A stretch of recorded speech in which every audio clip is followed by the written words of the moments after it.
Shalom Bapak Mama, Saudara-saudariku yang diberkati Tuhan. Selamat bertemu kembali di Suara Marturia, Rabu 12 Februari 2025. Hari ini kita akan merenungkan bagian firman Tuhan yang terambil dari kitab Roma 10 ayat 4 hingga ayatnya yang ke-13. Sebelum kita membaca dan merenungkan bagian firman Tuhan ini, mari kita berdoa. Ya Tuhan, kami bersyukur atas kasih setia penyertaan-Mu dalam hidup kami. Hari ini kami masih ada sebagaimana kami ada. Kami masih melakukan tugas tanggung jawab kami. Kami masih melaksanakan pelayanan kami. Ataupun kami yang mungkin ada dalam keadaan yang sakit, tapi kami masih diberikan sukacita untuk mendengarkan kebenaran firman Tuhan. Ya Tuhan Allah kami, mari memberkati kami, supaya firman ini menjadi kekuatan bagi setiap kami yang mendengarkannya. Terpujilah Tuhan. Amin. Kitab Roma 10 ayat 4 hingga ayat yang ke-13. Di bawah perikop kebenaran karena iman. Sebab Kristus adalah kegenapan hukum Taurat, sehingga kebenaran diperoleh tiap-tiap orang yang percaya. Sebab Musa menulis tentang kebenaran karena hukum Taurat. Orang yang melakukannya akan hidup karenanya. Tetapi kebenaran karena iman berkata demikian. Jangan katakan di dalam hatimu siapakah akan naik ke surga, yaitu untuk membawa Yesus turun. Atau siapakah akan turun ke jurang maut, yaitu untuk membawa Kristus naik dari antara orang mati. Tetapi apakah katanya ini? Firman itu dekat kepadamu, yakni di dalam mulutmu dan di dalam hatimu. Itulah firman Tuhan yang kami beritakan. Sebab jika kamu mengaku dengan mulutmu bahwa Yesus adalah Tuhan dan percaya dalam hatimu bahwa Allah telah membangkitkan Dia dari antara orang mati, maka kamu akan diselamatkan. Karena dengan hati orang percaya akan dibenarkan, dan dengan mulut orang mengaku dan diselamatkan. Karena kitab suci berkata, barang siapa yang percaya kepada Dia tidak akan dipermalukan. Sebab tidak ada perbedaan antara orang Yahudi dan orang Yunani. Karena Allah yang satu itu adalah Tuhan dari semua orang, kaya baik semua orang yang berseru kepadanya. Sebab barang siapa yang berseru kepada nama Tuhan akan diselamatkan. Demikian jauh pembacaan firman Tuhan. Yang dikatakan berbahagia adalah setiap kita yang tidak hanya membaca, tetapi juga yang mau melakukan di dalam kehidupan setiap hari. Bapak, Mama, Saudara-saudariku yang diberkati Tuhan, tema yang menuntun kita di dalam perenungan pada saat ini adalah beriman dan taat kepada Kristus.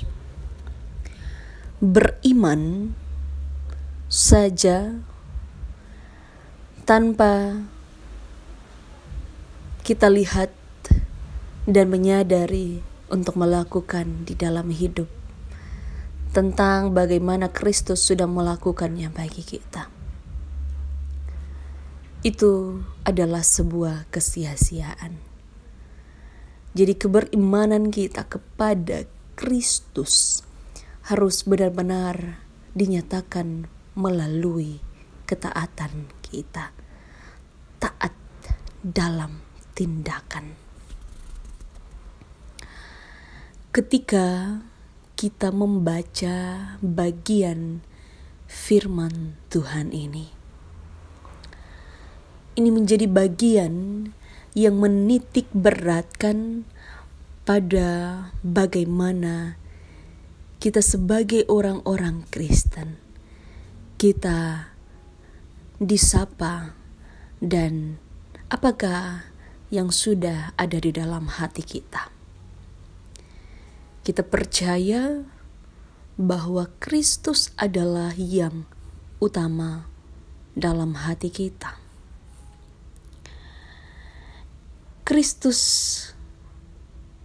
adalah hidupnya untuk semua orang.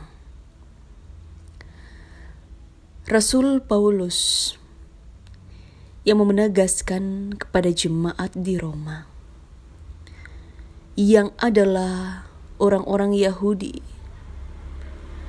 yang adalah orang-orang Yunani, supaya mereka benar-benar melihat yang utama bukan tentang siapa mereka, tetapi tentang siapa Kristus dalam kehidupan mereka. Dan di sini ia menegaskan tentang bagaimana unsur-unsur keselamatan yang terangkum, dan ini memperlihatkan kepada kita pusat kehidupan kita, pusat kepercayaan kita adalah Kristus. Bahkan ketika kita melihat Kristus, kita belajar dari Kristus, kita berpusat pada kepercayaan akan ketuhanan Kristus dan kebangkitannya secara jasmania. Iman kita harus ada di dalam hati, bukan sekedar kita mengucapkan di bibir saja, tetapi iman itu meliputi perasaan kita. Iman itu meliputi akal kita, sehingga benar-benar mempengaruhi seluruh kehidupan kita. Iman tanpa perbuatan adalah mati. Sehingga dalam hal ini, semua kita yang dipanggil dan mengatakan diri sebagai murid Kristus, marilah kita benar-benar menyerahkan diri secara penuh kepada Kristus sebagai Tuhan di dalam segala tingkah laku kita. Ketika kita mengaku percaya bahwa Yesus adalah juru selamat, kita juga percaya bahwa Yesus adalah kasih. Yesus banyak diterjemahkan, banyak direfleksikan dalam segala bentuk refleksi hidup, sehingga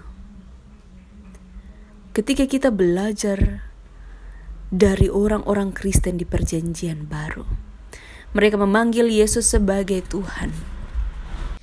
Ini bukan pengakuan yang biasa-biasa saja, tetapi ini pengakuan yang berangkat dari hati mereka, pengakuan yang benar-benar mau kasih lihat bahwa mereka sungguh-sungguh percaya dan melihat Kristus serta firman-Nya adalah sumber kehidupan kita. Maka dari itu Bapak Mama, saudara-saudari yang diberkati, ketika saya dan Bapak Mama, saudara-saudari semua, kita berangkat dari kehidupan bersama Yesus, saya percaya bahwa kita akan sampai juga dalam tujuan yang Yesus rencanakan bagi kita. Maka dari itu, kita melandasi hidup kita hanya kepada Yesus.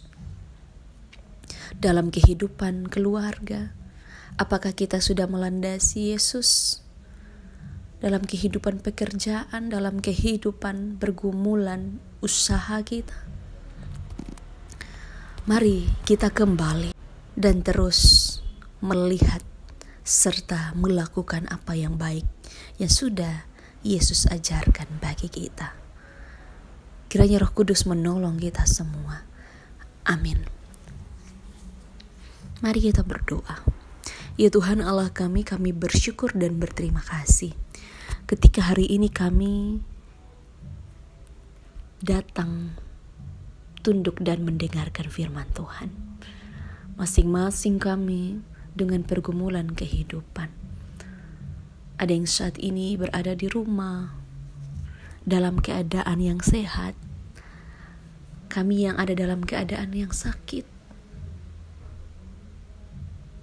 kami yang ada dalam pergumulan pekerjaan dan saat ini melakukan apa yang menjadi tugas tanggung jawab. Di mana saja kami berada, Tuhan berkati. Dalam perjalanan pun Tuhan berkati. Biarlah kehidupan kami terus menjadi bagian dari kehidupan bersama Kristus. Di dalam nama Tuhan Yesus kami berdoa. Amin. Terima kasih telah mendengarkan suara Marturia. Tuhan Yesus memberkati kita semua. Shalom.